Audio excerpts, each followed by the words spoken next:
안녕하세요. 오늘은 프롬프트 강의, 프롬 수진의 강의를 해보겠습니다.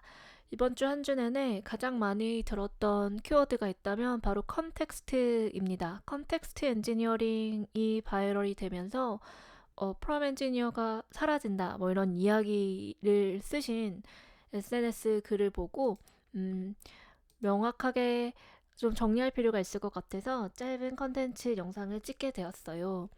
프롬 엔지니어링 vs 컨텍스트 엔지니어링의 주제를 가지고 정리를 한다라고 하면 이 쇼트 프레이즈로 해결이 될 것 같아요. 프롬 엔지니어링은 컨텍스트 엔지니어링의 어떤 하위의 기술이고요. 컨텍스트 엔지니어링에서도 프롬프트가 중요하고 프롬프트를 미세하게 조정을 하면서 컨텍스트를 LLM이 더 잘 이해할 수 있도록 하는 그런 기술이라고 할 수 있습니다. 그러면 과연 이 컨텍스트 엔지니어링이 뭘까라고 한번 그 바이럴의 시초가 됐던 그 안드레 카파시의 X를 살펴볼 필요가 있어서 가져왔습니다. 우선 안드레 카파시는 프롬 엔지니어링 오버라고 말을 하고 있죠. 컨텍스트 엔지니어링은 프롬 엔지니어링의 조금 더 위의 개념이다 말을 하면서 이렇게 긴 X의 글을 썼습니다. 정리해서 오른쪽에 한국어로 제가 번역을 했습니다. 사람들은 프롬프트를 LLM을 일상적으로 사용할 때 입력하는 짧은 지시문 정도로 생각하지만 어떤 산업용이나 프로덕션 레벨에서는 프롬 엔지니어링은 사실 짧은 어떤 작업 지시문 정도는 아니고 컨텍스트를 어떻게 잘하면 프롬프트 단에서 주입을 할 수 있을까 혹은 튜닝을 할 수 있을까 하는 그런 행위를 말을 하잖아요. 컨텍스트 엔지니어링이란 바로 이렇게 어떠한 맥락을 인도 콘솔에 혹은 LLM에 정교하게 채워 넣어서 답변을 더 잘할 수 있는지에 대한 예술 혹은 과학이라고 안드레 카파시는 표현을 합니다. 그래서 원문에 보시면은 이 예술과 과학이라는 거를 The delicate art and science of filling the context window라고 말을 하죠. 그러면 왜 과학인지를 말을 합니다. 사실 프롬 엔지니어링에도 어드밴스드 엔지니어링으로서 렉이나 어떤 또 다양한 기법들을 하고 있는데 컨텍스트 엔지니어링은 이 관련 기법들이 모두 포함되는 그런 상황입니다. 그래서 컨텍스트를 어떻게 주어야지만 LLM의 어떠한 부정적인 한계라고 할 수 있었던 편향, hallucination, 어떤 경향성을 줄이기 위해서 맥락을 주는 거죠. 그런데 만약 너무 많이 넣으면 로스트 인 더 미들 일 어떤 중간 값을 잃어버려서 정확히 처리하는 능력이 떨어지거나 혹은 토큰 비용이 너무 많이 나와가지고 다 넣을 순 없는 거죠. 그래서 이것들을 잘 어떤 필요한 맥락만 주입하는 거를 프롬프트에서도 할 수 있는데 이 조금 더 광의의 범위를 컨텍스트 엔지니어링이라고 할 수 있습니다.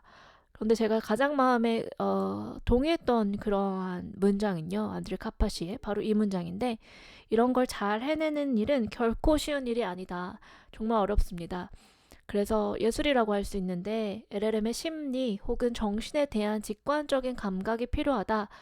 프롬프트를 넣고서 답변을 보면서 엔지니어링을 통해 이 부분을 고치면은 잘 나오겠다 혹은 컨텍스트를 이런 포맷으로 넣으면 잘 나오겠다라는 어떠한 경험이 주는 감각이라는 게 존재해요. 언어에 대한 감각도 있고 이런 것들이 필요하기 때문에 쉽지는 않다라는 말에 공감을 하고 있습니다. 그래서 여기 인투이션이라는 말이 좀 핵심일 것 같고요.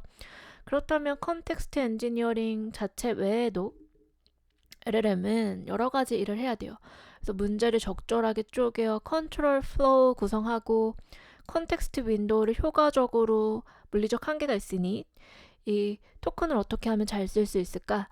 적합한 종류와 성능의 LLM을 요청하기, 그 다음에 생성 검증 플로우 처리하기, 가드레일 보안 평가, 코드 병렬 처리, 뭐 등등등 정말 많은 것들을 해야 되는데 이 컨텍스트 엔지니어링을 정리를 한다라고 하면 LLM의 호출을 전체 LLM 앱으로 조율하는 엄청 복잡하고 두터운 소프트웨어의 한 작은 부분에 불과하다. 그래서 뭐 예전에 이런 말이 있었잖아요. 프롬프트는 API, LLM의 API를 가져와서 랩을 씌우는 뭐 GPT 래퍼다라는 그런 용어가 있었는데 이런 것보다는 훨씬 더 컴플리케이트하고 정교한 일을 하는 그런 게 엔지니어링, 컨텍스트 엔지니어링 혹은 프롬 엔지니어링입니다. 그래서 이렇게 구구절절 설명하지 않아도 이 그림 하나가 정말로 다 설명을 하고 있어서 제가 가져왔어요. 2025년 2월 3일에 The Rise of Context Engineering이라는 글이 올라오면서 랭체인일 거예요. 컨텍스트 엔지니어링에 렉도 있고 프롬 엔지니어링도 있고 등등등 있죠. Structured Output도 있고. 그래서 이게 바로 다 LLM의 컨텍스트를 잘 주기 위한 어떤 기술들이 모인 상태고, 그 컨텍스트는 상위의 개념이다라고 하면 정리가 잘 될 것 같습니다. 그러면 왜 컨텍스트 엔지니어링이 중요한가? 이 그림이 잘 보여주고 있는데요. 또 블로그 글에서 제가 가져와 봤습니다. 같은 모델을 쓰고 있어요. 그리고 뭐를 하고 있냐면 이메일을 작성하고 있습니다. 그런데 어떻게 컨텍스트를 주냐에 따라서 생성할 때마다 조금씩 답변이 달라져요. 지금 보시면 Dear Jim, 여기 시작하는 문구도 다르죠. Hey Jim, thank you for your message. Tomorrow works for me. 내일은 나한테 좋아. May I ask what time you had in mind? 라고 하면서 물어보는데 여기는 또 다르죠. 생성할 때마다 이렇게 같은 태스크인데 다른 결과물을 내는 게 바로 이 LLM이 가진 특징이기 때문에 프롬프트로 일관성 있게 혹은 어떠한 맥락을 넣어서 더 쓸만하게 만드느냐가 이 프로덕션 레벨에서는 관건이 됩니다. 그래서 이 컨텍스트를 보편적으로 LLM에 줬던 방법이 저희가 너무나 잘 아는 그런 렉이라는 방식이죠. 어떤 LLM이 답변을 하기 전에 이런 식으로 어떤 문서나 어떤 로우 데이터가 있고 그것들을 청킹, 문장을 쪼개가지고 이 청킹 해가지고 검색을 더 잘하게 하거나 아니면 이 문서의 조각을 더 참고하게 해서 모델한테 피드를 주는 방식이었어요. 그런데 오늘날에는 에이전틱한 어떠한 툴들을 사용할 수 있게 되면서 나이반 레그에서 에이전틱 레그로 바뀌고 있죠. 에이전틱 레그라고 한다고 하면 모델한테 피드를 여러 소스가 준다라는 거예요. 이렇게 여기에서는 어떤 펑션을 갖고 있는 툴들을 가져와가지고 여러 소스들을 참고하게 하면서 이 모델이 답변할 수 있게 하는 그러한 에이전틱한 오케스트레이션이 굉장히 보편화가 되어 가고 있는 와중입니다. 그런데 여기에서 컨텍스트 엔지니어링이 하는 역할이 뭐고 프롬 엔지니어링이 하는 역할을 궁금해하실 수가 있죠. 그래서 한번 살펴보면요. 컨텍스트 엔지니어링에서는 여기 최종 목적은 저희가 이메일을 생성하는 거예요. 짐한테 아까 봤던 것처럼 짐한테 이메일을 보낼 때 그냥 단순 프롬프트는 나 짐한테 이메일을 보낼 거고 내일 만나고 싶은데 시간이 괜찮은지 물어봐줘 라고 했던 방식이 단일 프롬프트에 의한 LLM의 최종 출력을 조정했던 그런 프롬프트라면 이 같은 이메일을 보내기 위해서도 인커밍 이메일로부터 시작해서 여기 시스템 프롬프트가 있어서 에이전트를 시스테메릭하게 움직이는 그러한 역할을 하고 이거를 하는 데 있어서 툴들을 불러옵니다. 어떤 툴들을 불러오냐? 캘린더, 이메일 히스토리, 미팅 노트가 있다고 하면 미팅 툴, 그다음에 연락처 정보가 있다라면 연락처 정보를 가져와서 맥락으로 한번 레이어를 줬죠. 그 다음에 각각의 툴들에 있어서 캘린더 툴이면 짐이 보내는 상대한테 그 상대 시간이 되는지를 체킹하거나 스케줄 미팅을 하거나 혹은 리시피언트한 톤을 하거나 여러 가지의 후속 행위들을 또 할 수 있겠죠. 그래서 지금 보시면 맥락으로 해당하는 것들이 이 최종 답변을 생성하기 전까지 이 모든 게 다 맥락이라고 할 수 있습니다. 이 맥락은요, 엔지니어링을 어떻게 하느냐에 따라서 달라지겠죠. 그래서 보통 저희가 렉을 생각하면 이 컨텍스트를 준다라는 거에 있어서 가장 보편적으로 쉽게 접근할 수 있는 방법입니다. 우리는 여태까지 혹은 보편적으로 하나의 지식 베이스, 되게 벡터 스토어에서 질문에 답하는 AI 어플리케이션을 만들어 왔었어요. 하지만 오늘날 대부분의 에이전트 기반 어플리케이션에서는 더 이상 이것이 일반적이지 않습니다. 아까 보여드렸던 에이전틱으로 지금 디벨롭이 되고 있었잖아요. 그래서 이제는 더 이상 한 개가 아니라 여러 지식 베이스에 접근해야 하거나 더 많은 컨텍스트를 제공하거나 특정 작업을 수행할 수 있는 툴을 추가적으로 이용할 수 있는 애플리케이션들이 등장하고 있어요. 툴들이라고 하면 이런 이메일 하나 보내는데도 이렇게 붙을 수 있는 툴들. 그런데 지식 베이스나 툴에서 추가적인 컨텍스트를 가져오기 전에 LLM이 처음으로 갖는 컨텍스트는 바로 이용 가능한 툴이나 지식 베이스에 대한 정보일 거예요. 그래서 이 그림을 보시면 지금 넣는 게 여기에 보면 툴 네임, LLM이 처음으로 읽게 되는 거죠. 툴에 대한 네임, 그 다음에 툴에 대한 인풋과 아웃풋 파라미터, 자연어 쿼리나 질문이라고 하고 있고 문자열이라고 하고 있죠. 그 다음에 이 툴에 대한 디스크립션을 이 데이터베이스 인포메이션 XYZ에 대한 인포메이션을 포함하는 데이터베이스로부터 지식을 리트리버 해줘. 각각의 질문은 포인트가 있어야 되고 구체적인 자연어 질문이나 뭐 쿼리여야 돼 라고 하면서 이런 식으로 툴에 대한 디스크립션을 주고 있죠. 이게 바로 컨텍스트라고 할 수가 있어요. 그래서 이 컨텍스트 때문에 현재의 에이전트형 AI 애플리케이션이 올바른 리소스를 선택할 수 있는 거겠죠. 그래서 이런 식으로 어떠한 컨텍스트를 주느냐에 따라서 만든 에이전트가 어떻게 기능을 하게 될지 결정할 수 있기 때문에 굉장히 중요합니다. 정리하면 그래서 컨텍스트를 만드는 게 문맥을 만드는 거, 맥락을 만드는 게 뭘까? 라고 한다고 하면 이 그림에서 다 표현하고 있습니다. 이 그림은 The new skill in AI is not prompting, it's context engineering 이라는 블로그 글에서 가져왔어요. 프롬프트만으로는 한계가 있다 보니 컨텍스트에 포함하는 거는 당연히 유저 프롬도 있고 시스템 프롬프트도 있습니다. 그렇지만 롱텀 메모리 구현을 위한 컨텍스트, 레그, 가능한 툴, 스트럭처드한 아웃풋들, 히스토리, 단기 기억들 이런 것들이 이루어져 가지고요.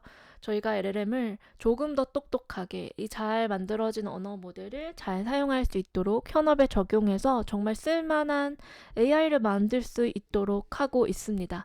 그래서 하나하나 좀 살펴보면 시스템 프롬은 지난 편에서 제가 클로드 시스템 프롬프트 유출된 거 분석하면서 설명을 드렸잖아요. 완전 초창기의 지시문인데 컨버세이션을 하면서 모델이 어떻게 행동해야 될지를 디파인하고 예를 주고 룰을 주는 그러한 시스템 프롬입니다. 유저 프롬은 사용자로부터 요건 가변값이죠. 사용자가 LLM한테 넣는 어떠한 질문들이나 태스크가 될 거예요. short-term memory는 왜 LLM을 사용하면 단기 기억이 있고 항상 장기 기억이 있습니다. 단기는 말 그대로 진짜 바로 지금 기억해야 되는 어떤 정보라고 하면 long-term memory는 멀티턴으로 이렇게 대화를 하면서 멀티턴이면 턴이 엄청 많다라는 거잖아요. 그러면 어떤 것들이 기억해서 사용자가 유저 프롬이 들어왔을 때, 유저 쿼리가 들어왔을 때 내가 장기로 기억하고 있었던 지식 데이터에서, 지식 베이스에서 어떤 걸 가져오게 할지 그러한 어떤 거겠죠. 그래서 보통 이 장기 기억을 어떻게 하면은 정교하게 가져올까에 대한 연구도 굉장히 많이 활발히 진행되고 있고 프롬 엔지니어링으로도 장기 기억을 모델이 어떻게 더 잘하게 할 수 있을까라는 그런 연구도 하고 저도 실제로 이 롱텀 메모리를 AI 페르소나 챗봇 만들었을 때 많이 연구를 했었었는데 프롬 엔지니어링 단에서요. 이것도 맥락이 될 수 있죠. LLM이 기억해야 되는, 참고해야 되는 정보니까요. 그 다음에 레그 같은 경우는 많이 말했으니까 설명하지 않고 툴 같은 경우에는 functions를 definition 하는 거겠죠.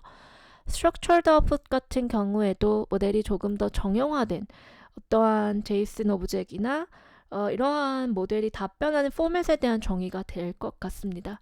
이런 것들을 다 기억을 해서 제발 답을 잘해줘 하는 그런 게 컨텍스트가 될 거예요. 그래서 한 장으로 정리를 하면 이 프롬 엔지니어링과 컨텍스트 엔지니어링의 차이점은 프롬 엔지니어링은 컨텍스트 엔지니어링의 하위에 있는 개념입니다. 컨텍스트가 점점 더 이 방대해지겠죠. 더 스케일업 되겠죠. 그리고 이 프롬프트 레이어에서 할 수 있는 컨텍스트를 잘 처리할 수 있는 그러한 것도 세분화될 거라고 생각합니다. 그래서 구체적으로 둘이 차이점이 뭐야 라고 한다고 하면 이 5개의 카테고리로 제가 정리를 해봤어요. 우선 프롬 엔지니어링은 지시문 자체를 설계하고 최적화하는 과정을 말을 하죠. 그렇다면 컨텍스트는 LLM이 작업을 수행하려고 할 때 참고해야 되는 어떠한 정보와 설계 및 관리입니다.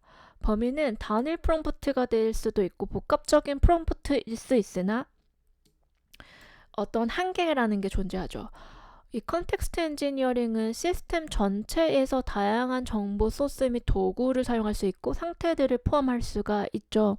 그래서 이 필요한 정보와 도구를 적시에 제공하게 하는 그러한 중요한 어떤 역할이 되는 게 컨텍스트 엔지니어링일 거예요. 예시. 프롬 엔지니어링은 이렇게 질문을 넣으면 혹은 문장을 작성하면 더 좋은 답을 얻을 수 있다가 느낌이다 라고 한다면 컨텍스트 엔지니어링은 어떤 정보를 어떻게 조합해 LLM한테 제공할 것인가에 대한 조금 더 광의적인 어떤 메이크로한 일을 하는 거겠죠. 프롬 엔지니어링의 목표는 답변을 목표한 만큼 나올 수 있도록 명확하게 질문하고 지시를 원하는 답변을 유도하는 과정이라고 한다고 하면 컨텍스트 엔지니어링은 시스템이나 문자열이 아니다 보니까 시스템이나 문자열은 프롬프트겠죠. 이게 동적이다 보니까 상황에 따라 즉석에서 만들어지면서 어떤 요청에는 뭐 캘린더 데이터가 또 다른 요청에는 이메일이나 웹 검색 데이터가 필요할 수 있다라는 점에서 동적일 수도 있다. 그리고 과제 해결에 필요한 어떠한 최적의 조립을 동적이 아닌 형태로도 조립해 둘 수가 있겠죠. 한계라고 한다고 하면 프롬 엔지니어링은 프롬프트 자체의 한계가 있어요. 컨텍스트 윈도우가 정해져 있으니까. 혹은 레그가 시스템을 잘못 만들어 둔다라고 하면 프롬프트는 영 힘을 쓰지 못하겠죠. 그리고 컨텍스트 엔지니어링의 한계라고 하면 오히려 컨텍스트 엔지니어링을 할 때는 너무 정보가 많아도 어떤 거를 넣을지에 대한 고민이 필요할 것 같고 그래서 프라이어리티나 구조화나 시스템 통합 등 복잡한 문제를 해결하는 데 있어서 아직까지 뭐가 하나만 정답이 있는 상황은 아니잖아요. 그래서 만들고자 하시는 거 혹은 하고 있는 그 현업에 있어서 알맞은 컨텍스트를 계속 찾아 나가야 하는 거죠. 그래서 정리하자고 하면 한 번 더 이 슬라이드를 볼 수가 있었어요. 그래서 프롬프트 엔지니어링하고 컨텍스트 엔지니어링 각각을 만약에 잘못 작업을 하면 어떤 결과일까 궁금하지 않으세요? 저는 궁금해서 제가 정리를 해왔는데 프롬 엔지니어링은 잘못하게 되면 목표한 결과물이 당연히 안 나오죠. 의도하는 다른 출력물이 나오고 프롬프트에 사용한 가드레일이나 지시문을 전혀 얼라인하지 못해요.